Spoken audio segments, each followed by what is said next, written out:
Hello family, हे बघा माझी आवडती वस्तू. कोणाची आवडीची वस्तू आहे?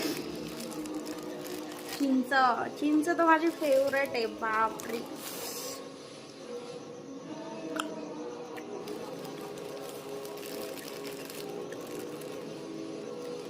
कोणाच्या तोंडाला पाणी सुटले.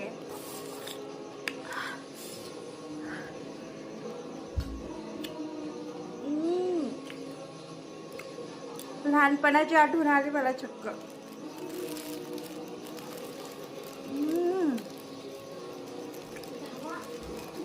चक्क खाऊन गेलं. मीठ तिखट सगळं आहे त्याला.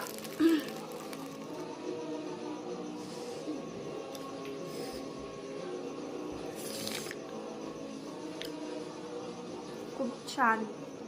तुम्ही पण या खायला. कोणी कोणी खाल्ली आहे चिंचला.